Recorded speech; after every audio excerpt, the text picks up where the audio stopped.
me switch my view here. Okay. Um, okay, so we're about to start chapter 12 of 1 Samuel, which would be on page 62 in our text. And let me just say the blessing. Baruch atah Adonai, Eloheinu melech olam, asher kitshanu b'mitzvotav v'tzivanu la'asok b'divrei Torah. So any questions from what we did last time before we get started today? Okay, one more person's coming in. Okay, so I just did the blessing, Stacy, and we're on page 62 in our text, about to start chapter 12 of 1 Samuel. Chapter 11 was the coronation ceremony with the sacrifices offered in honor of Saul becoming king. And now chapter 12. So let's see if we can do the first 5 verses. Vayomer Shmuel el kol Yisrael, Hine shamati v'kolchem, lechol asher amartem li, va'amlich aleichem melech. So just letting one more person in. All right, we just got started. First verse of chapter 12. Shmuel said to all of Israel, I have listened to your voice. That's the literal translation. What that means is I've done what you've asked me to. Just one more person coming in. There we go. Okay, I'm translating the first verse of chapter 12 of 1 Samuel. We're on page 63 in the text that I'm using. I've listened to you, or I've done what you've asked me to do. So, Shamati v'kolchem lechol asher amartem li. I heard your voice for all that you said to me, meaning I did what you asked me to, and I made a king, va'amlich melech aleichem. Rearranging the words there to say, I made a king over you, or I anointed a king over you. 2, ve'ata hine hamelech mithalech lifnechem, va'ani zakanti vasavti, Uvanai hinam itchem, va'ani hitalachti lifnechem, mina urai ad hayom hazeh.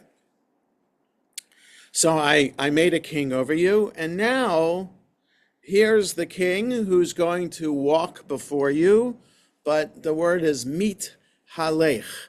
So it's not just walking, it's a kind of interactive walking. It's like stumping on the campaign trail, like you're walking among the people, but walking for the sake of, being with the people. So you're walking and they're walking with you. That's what mit halech means.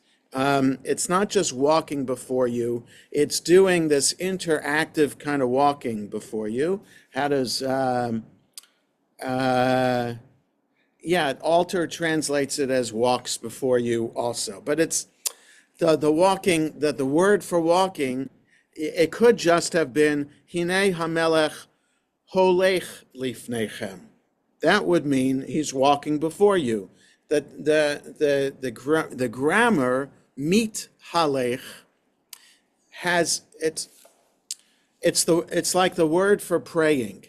It's this form of the verb, which is, I don't want to get too technical, but it's called hit pa'el. So any Hebrew verb that starts with heat, the hey tough, is an interactive kind of verb.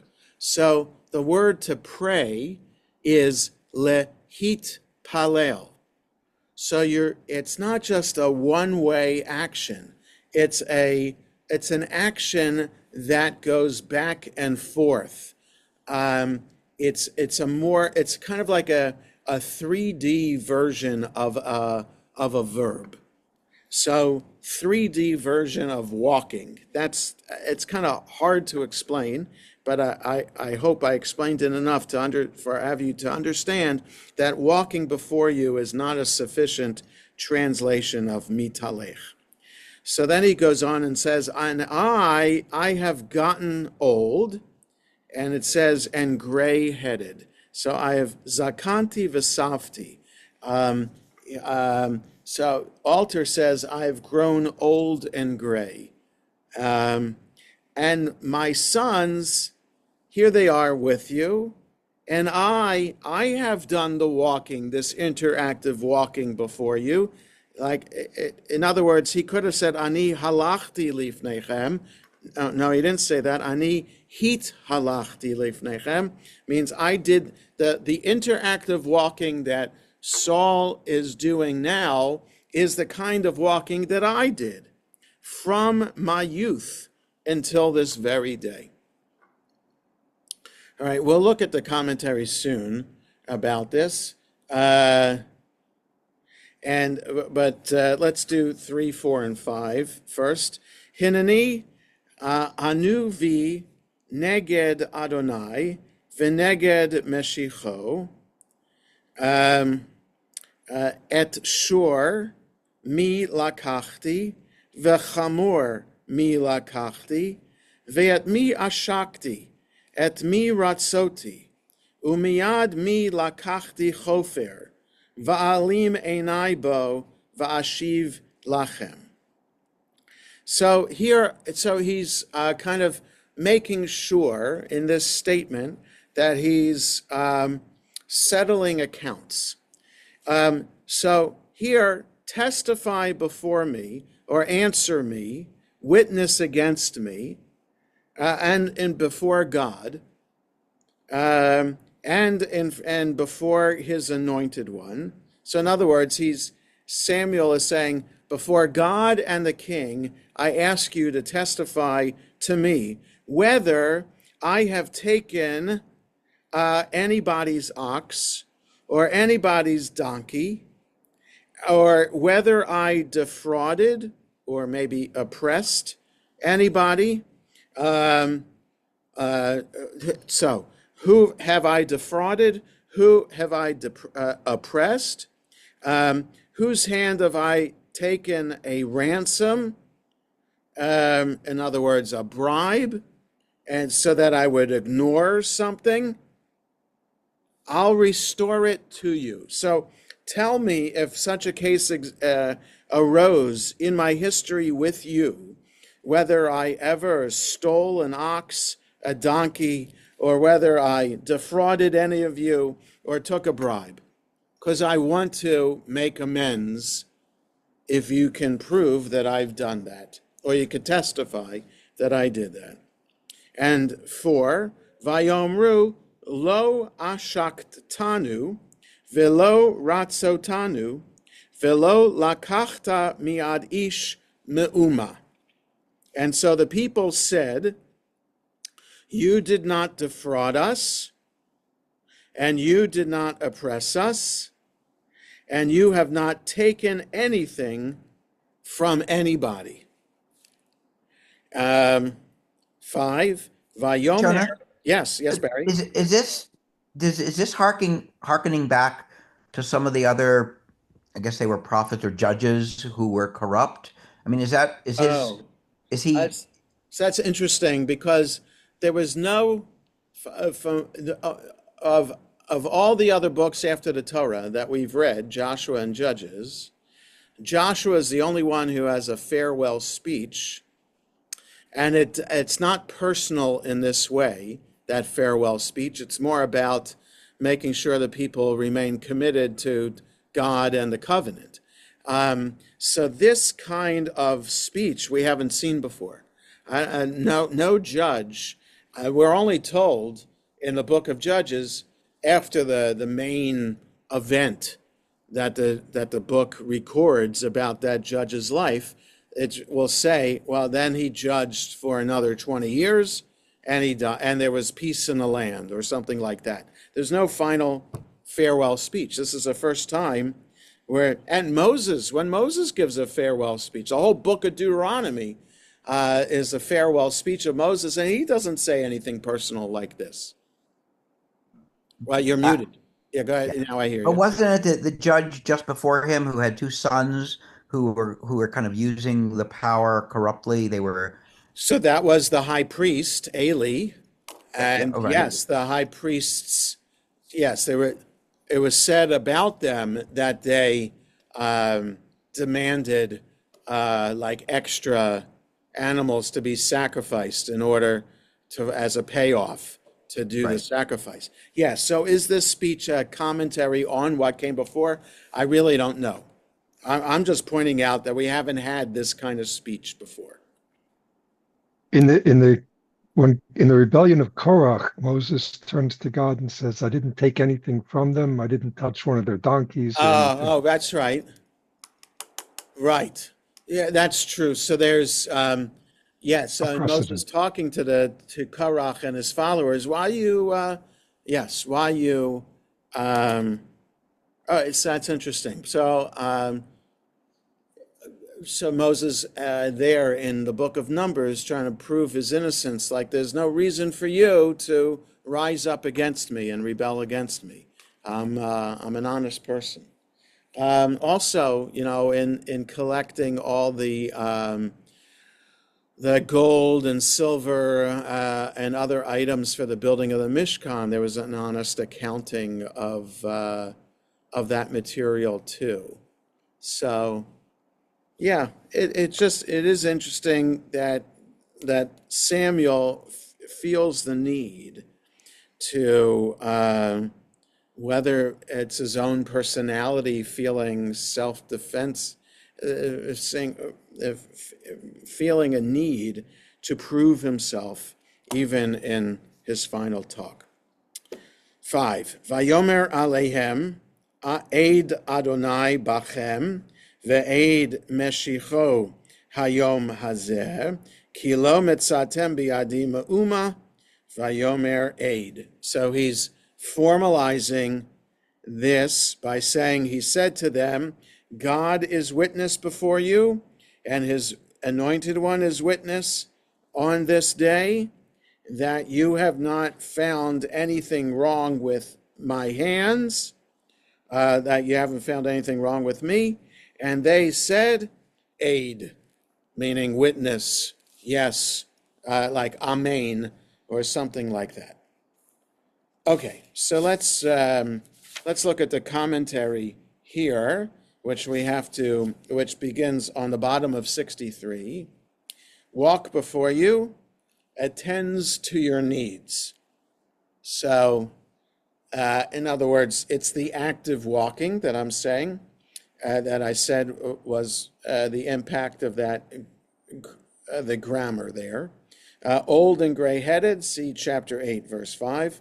My sons are with you. Samuel refers to the two reasons which had been advanced by the elders in their demand for a king: his advanced age and his son's unworthiness. But with the natural reluctance of a father to speak publicly of his son's misconduct, he refers to them in neutral terms, as if to say, my sons are what they are. Gordon takes with you to mean that they are no longer over you, but as one of you, while Smith's explanation is already mature men who show that their father is advancing in years. Before the Lord, before the heavenly judge, and before his anointed king, the supreme judge in the land. Ransom, better bribe. Blind my eyes, see Exodus 23 and Deuteronomy 16, about how a bribe can blind eyes. Okay, let's look at altar on this, page 300. And below the line, and Samuel said to all Israel. It's not clear whether Samuel's farewell speech takes place at Gilgal on the ceremony of renewing the kingship mentioned at the end of the preceding chapter, or whether this is a separate occasion. It does seem in character for Samuel that he would end up converting the coronation assembly into still another diatribe against the monarchy and an apologia for his own authority as prophet judge. I have heeded your voice. The phrase takes us back to the tribal convocation in chapter 8 when the grudging Samuel was enjoined by God to heed the people's voice and make them a king. The king walks before you. As we have had occasion to note earlier, this idiom means to serve or act as a functionary. My sons, they are here with you. This slightly odd reference to Samuel's sons is in all likelihood a final verbal gesture toward the dynasty he has failed to create. Samuel's crooked sons have already disqualified themselves from assuming his mantle, but here he appears to take a last wistful look at that prospect. My sons are here among you, but you insist instead on a king. Page 301, whose ox have I taken, and whose donkey have I taken? Samuel's profession of innocence, as Kyle McCarter Jr. has aptly noted, picks up antithetically his admonition against the practice of the king in chapter 8. There, he warned repeatedly that the king would take all the people's cherished possessions. Here, he proclaims that he, the prophet judge, has taken nothing. In both instances, he shows himself a master of rhetoric. Abused, the Hebrew verb means etymologically to crush or smash. Okay, so that's the commentary on the 5 verses we looked at. Let's continue for a few more verses. Let's see. Vayomer Shmuel el ha'am. So I'm back on page 64, verse 6. Adonai asher asa et Moshe v'et Aharon ve'asher he'ela et avotechem me'eretz Mitzrayim. So Shmuel says to the people, God is the one that made Moses and Aaron and who brought up your ancestors from the land of Egypt. 7. Ve'ata hit yatzvu ve'ishafta itchem lifnei Adonai et kol tzidkot Adonai asher asa itchem ve'et avotechem. And now stand as testament, and that I will judge you before God and all your and all the righteous acts of God that God did for you and for your ancestors. Ka'asher ba Yaakov Mitzrayim, vayizaku avotechem el Adonai, vayishlach Adonai et Moshe v'et Aharon, vayotziu et avotechem mi Mitzrayim, vayoshivum bamakom hazeh. So being reminded of that Jacob came to Egypt and your ancestors cried out to God, and God sent Moses and Aaron, and they brought out your ancestors from Egypt and settled them in this place. Verse 9. Yes, Bess? Don't we usually hear that Moses brought out the people from Right, Egypt? so he's adding Aaron, which is interesting. But Aaron is part of the story, and God does send Aaron in the Torah to be Moses' spokesperson to Pharaoh. So it's not wrong that Samuel is saying this, but yes, our shorthand is just Moses. So we're in verse 9. Marlene just came in. We're on verse 9 on page 64, chapter 12, verse 9, Vayishkechu et Adonai Elohehem, Vayimkor otam biyad Sisra sar tzavat chatzor, uviyad Plishtim, uviyad Melech Moav, Vayilachamu bam. And they, that is your ancestors who settled here in the land after coming out of Egypt, they forgot God, your God, and God gave them over. Well, he sold them. That's literally what that means. But it says here he gave them over. In altar, it says he delivered them. God delivered them in the hand of Sisera, the officer of the city-state of Chatzor, and into the hand of the Philistines, and into the hands of the king of Moab, and you fought them, or your ancestors fought against them. So these are the major things that Samuel is reminding them. So chapter 4 of Judges is the war led by Deborah and Barak against Sisera, and then we've seen like Samson and others fighting against the Philistines. Samuel also fighting against the Philistines, and also the king of Moab. What's his name? Elgron or whatever his name was. So he's just reminding us of those major events that we've read about in the book of Judges. 10, Vayiz Aku El Adonai, Vayomru Chatanu, Ki azavnu et Adonai, V'na'avod et ha'be'alim, ve'et ha'ashtarot, V'ata hatzilenu miad oivenu, V'na'avdeka. And they cried out to God, and they said, we have sinned, because we have forsaken God, and we worshipped the Baals and the Ashtarot. And now save us from the hand of our enemies, and we will serve you.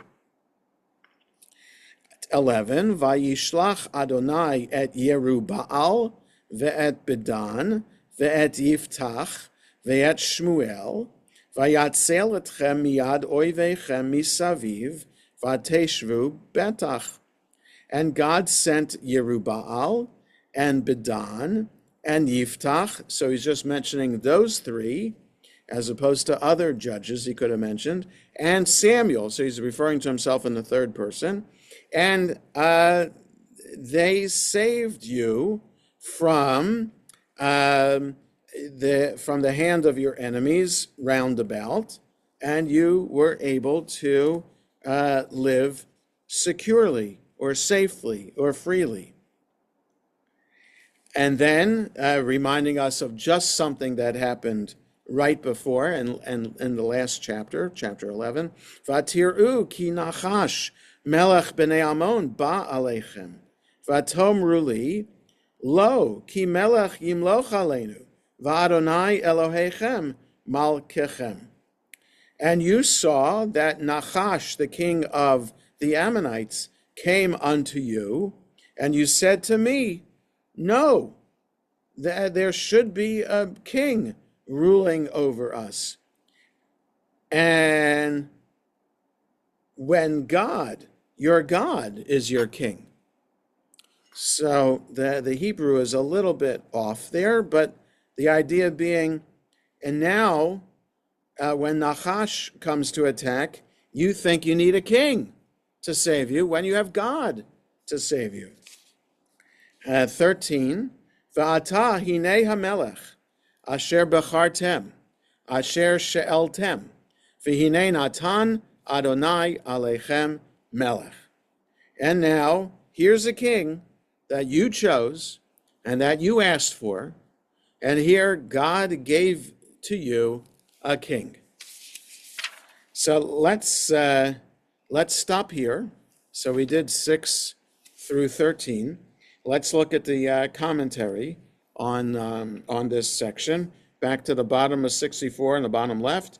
It is 6. It is better to follow Kimchi and treat this verse as the conclusion of Samuel's self-justification. The sense is, the Lord is witness, who made Moses, etc. Made, that is, appointed. Okay, so now the witness of history. 7. Now, therefore, the word suggests that the purpose of the opening of Samuel's speech was not so much to vindicate himself as to convince the people of his complete lack of self-regard and personal animus in the uprating which he is about to administer. Plead with you, in the sense of enter into judgment with you. The figure of a trial is maintained, but this time the people are the defendants. Right? So in other words, Samuel starts the speech about him making sure that he is, has not committed any crime, and now he's expanding the conversation and talk about the spiritual crimes of the people. 8, your fathers cried because of the Egyptian oppression. The history is given very summarily. The Septuagint, the Greek translation, completes the sense by supplying the words, and the Egyptians oppressed them. 9, gave them over. He sold them. God's abandonment of his people to their enemies is described under the figure of sale, just as the deliverance of them is called redemption or buying back. Sisera, see Judges 4. Moab, see Judges 3. We're on page 65. Baalim and the Ashtarot, see chapter 7. 11. 4 typical deliverers of the nation are mentioned. Yerubbaal, who's also called Gideon, who saved them from the Midianite oppression in Judges 6-8. Bedan, who is not mentioned in the book of Judges, but as that book is not a complete history, Bedan may possibly be the name of a judge not mentioned there. Rabbinic tradition considers this to be another name for Samson, that is Ben Dan, of the tribe of Dan. Yiftach, who defeated the Ammonites, Judges 11, and Samuel. Several explanations have been given of Samuel's mention of himself in the third person. For example, that having resigned his office and standing, as it were, outside the era of the judges, he reviews it as a whole. But if it be remembered that the figure of a trial is being employed, the third person is not strange. Samuel, the accuser, dissociates himself from Samuel, the Savior, who is cited as evidence against his people. 12, and when you saw, the attack of Nachash was not the occasion for the demand for a king, and there seems to be here an obvious discrepancy, which is surprisingly overlooked by all the Jewish commentators.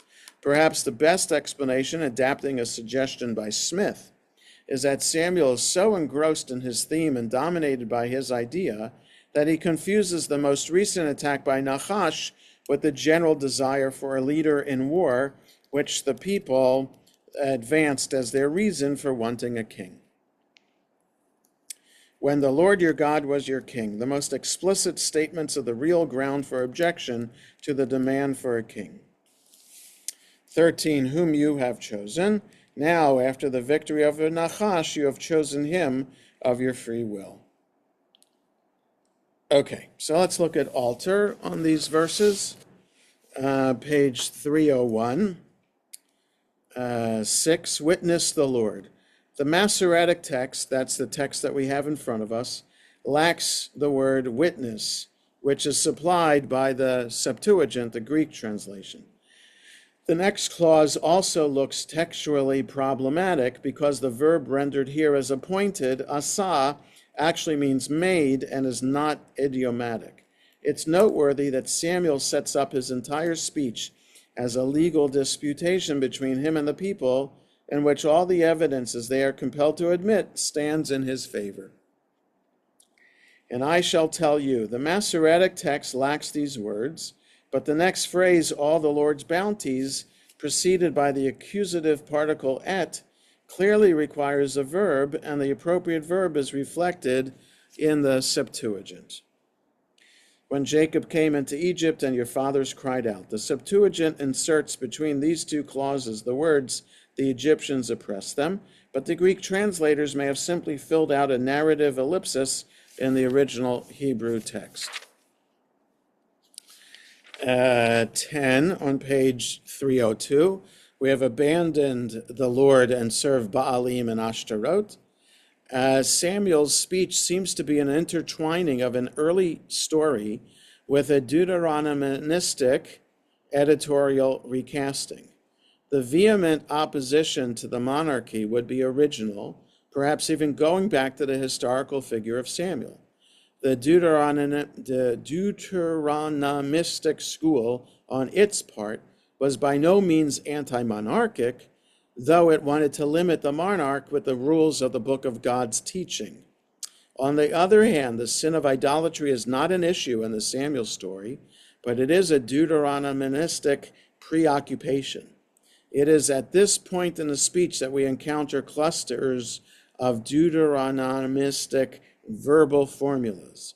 Abandon the Lord and serve the Baalim, delivered into the hand of, fear the Lord and serve him and heed his voice, serve him truly with all your heart.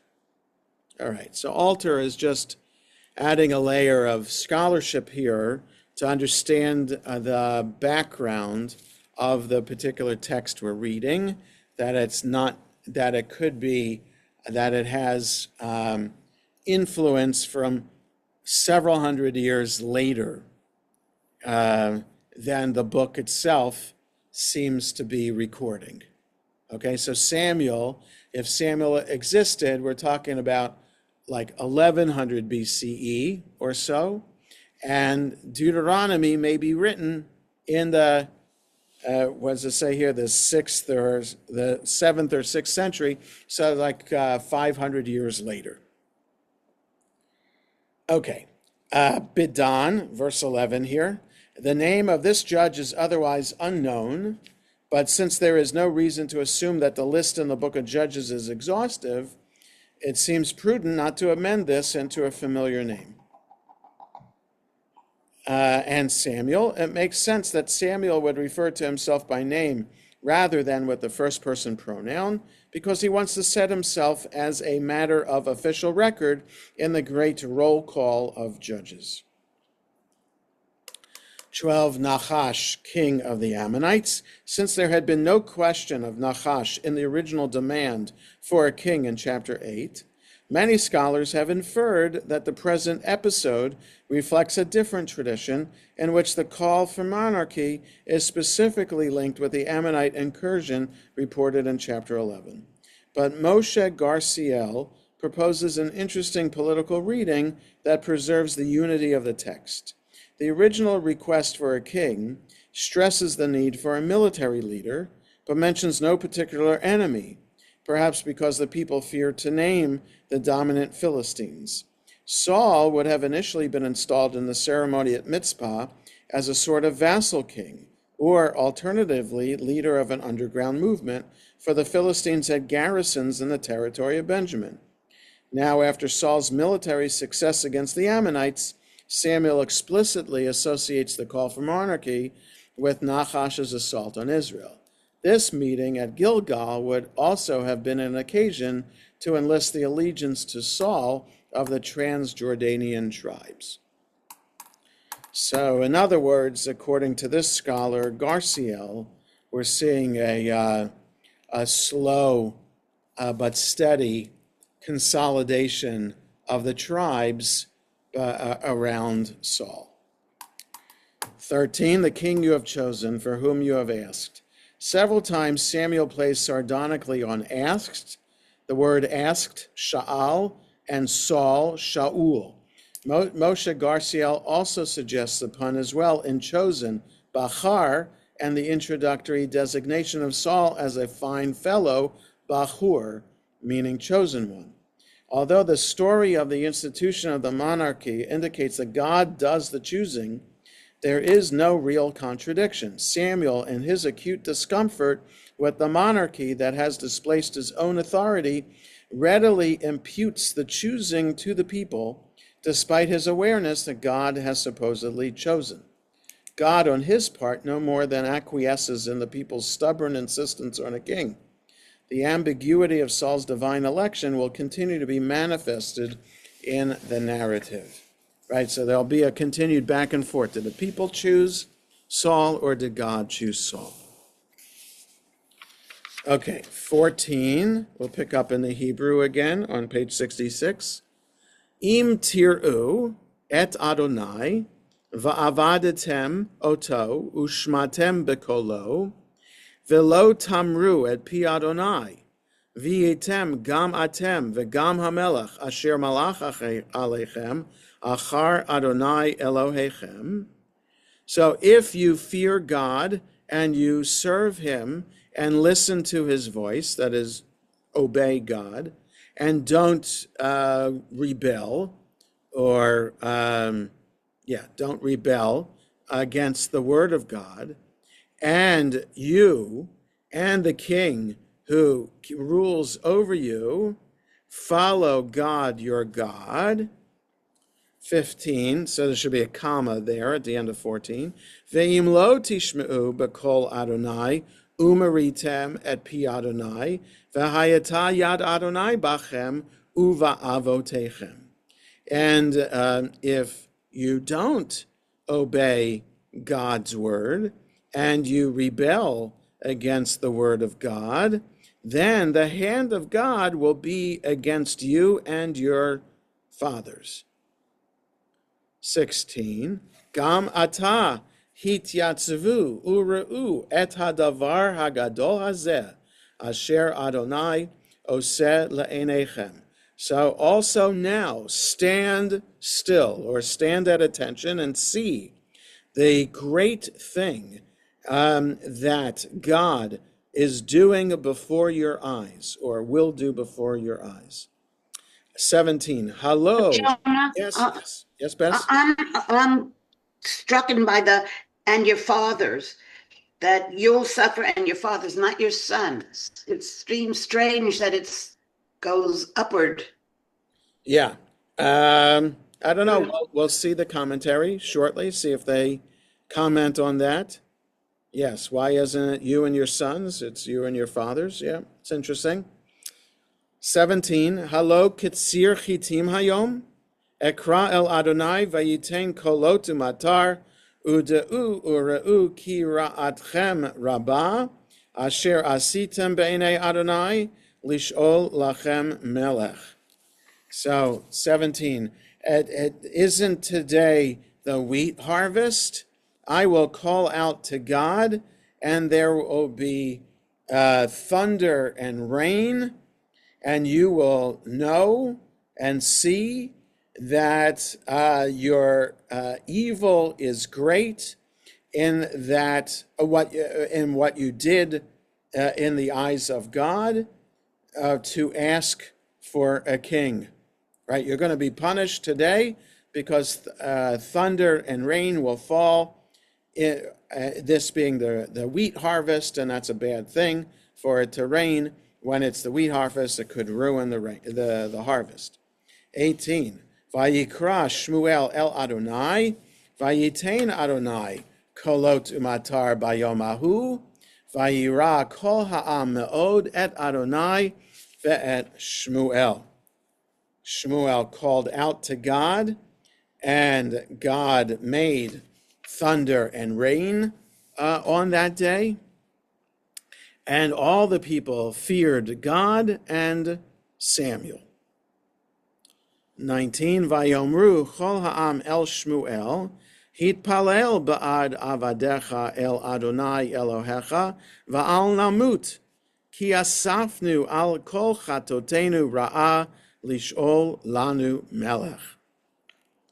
And the people, all the people, said to Samuel, pray on behalf of your servants to God your God, so that we should not die for having added onto our sins greatly, badly, to ask for a king for us. So they admit in verse 19 that they did they chose badly by, or sinned greatly by asking for a king. Let's keep going and finish the chapter, and then we'll get to the commentary on all of this. Vayomer Shmuel el ha'am al tira'u atem asitem et kol hara'ah hazot ach al tasuru me'acharei Adonai v'avadetem et Adonai b'chol levavechem. And Samuel said to the people, don't be afraid. You did all for doing all of this evil. So the English says, don't be afraid. You have indeed done this evil, but don't turn away from God, but rather serve God with all your heart. 21, Velo tasuru ki acharei hatohu asher lo yo'ilu velo yatzilu ki tohu hema. Don't turn aside, because after the vanity, you'll see, don't turn aside for the vanity, because it won't be of any help. You won't be saved, because it is all vanity. That is, the idols are nothing. 22, Ki lo yitosh Adonai et amo, ba'avor shemo hagadol, ki ho'il Adonai la'asot etchem lo la'am. Because God will not forsake his people for the sake of his great name, because God was pleased to make you his people, or his nation. 23, Gam anochi chalila li mechato la'Adonai, mechado lihitpalel ba'adchem, v'horeti etchem b'derech hatova v'hayashara. And also I, God forbid, that I should sin before God by not praying on your behalf, and I will teach you or instruct you in the good path, in the good, right path. 24, Ach Yir'u et Adonai va'avadetem oto be'emet b'chol levavechem ki re'u et asher higdil imachem. But surely fear God, serve him in truth with all your heart, because you have seen the way, the great things God has done for you. Ve'im hareya tareu gam atem gam malkachem tisafu. But if you do evil, then you and your king will be wiped away. Okay. Rabbi, Yes, Dov. I've got a really big question here. Okay. It seems to me that Samuel has already anointed Saul at this point. And now he's coming back to them and saying, you sinned for asking for a king. That's right. Yes. The story seems to go out of order. And I commented on that in chapter 11 as well. I don't know what to make of the out of order. I don't know why there wasn't a better editor to put the story together to make it make sense. Why this chapter doesn't come at the very beginning of the whole process, because that's where it seems like it should be. Why does it come after Saul's already chosen?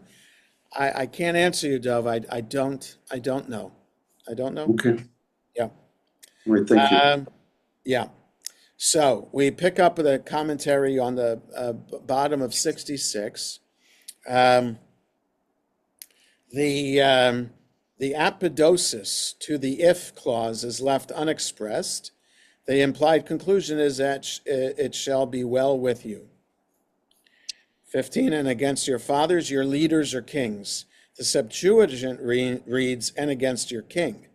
The relationship of a king to his people is comparable with that of a father to his son. Ehrlich suggests the rendering as he was against your fathers. All right, so that's one answer to Bess's question about why it says God will punish you and your fathers and not you and your sons. Okay, 17, wheat harvest. The season of the wheat harvest in Palestine is May and June. And in the summer months, from the end of April until the beginning of October, thunder and rain are almost unknown. And you shall know and see, the miracle will convince them of their sinfulness. Bottom of 67, that we die not. In the face of this proof of God's displeasure, they fear death. Samuel reassures the people, vain things, that is, false gods and idols. For his great name's sake, the nations know that God has chosen Israel as his people, and were he to abandon them, it would lower his honor in their eyes. I will instruct you. Samuel promises to continue his work as religious mentor of the people. And on 68, how great things, all God's gracious dealings with his people. Others explain the reference to be to the miracle of thunder and rain at the wheat harvest, which is described in verse 16 as this great thing. 25, you shall be swept away despite my prayers on your behalf. Okay, let's look at altar on these verses. Back to page 303.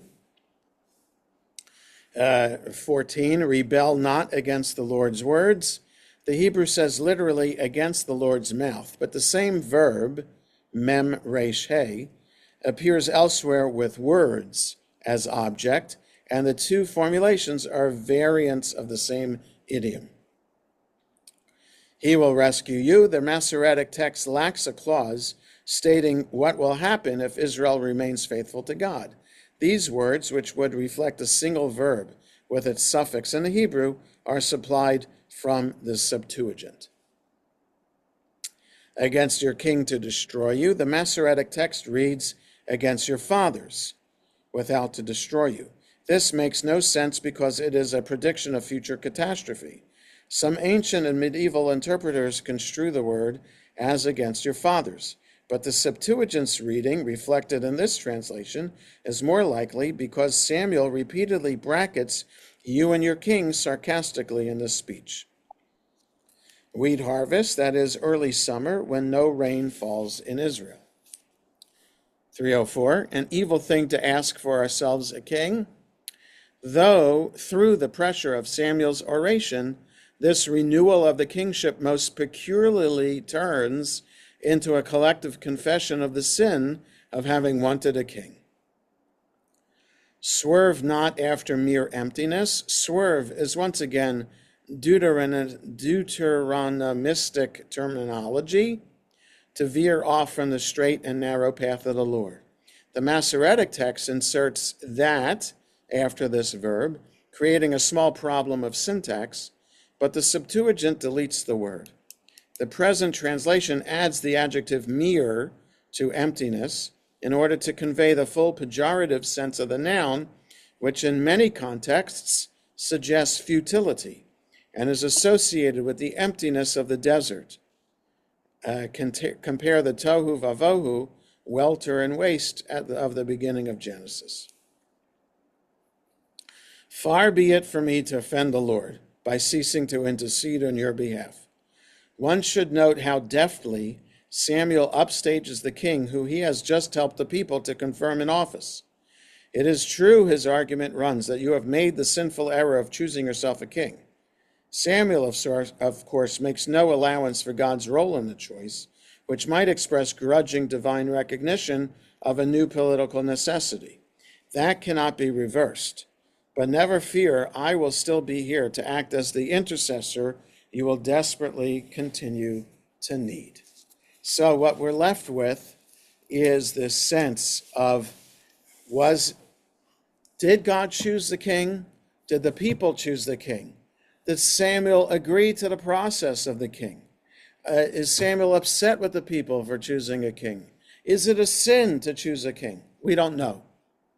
The book by possibly by intentionally putting the story out of order, maybe highlights the idea of how unclear it is whether in the long run, let's say the editor of the book of Samuel is from 500 years after the time of Samuel. So that's the time of the Babylonian conquest of Israel and the destruction of the temple, and also the end of the dynasty of kings. So perhaps looking back, the editor is asking, was it in the end a good thing or not? Or was it a sin to ask for a king? So that possibly is a way to look at the haphazard nature of the text. Okay, Stacy, did you have a question, Stacy? Oh, well, more of a comment. I Yeah. think it was put out of order in order, like when you read more of it, to compare different stories, and it's kind of to do a compare and contrast of what's been going on. So to compare what's happening with Saul with what's happening with David, and Yeah. it's in that order for a reason. It could And be. we're just not there yet. It could be. It could be that too. Yeah. Bess.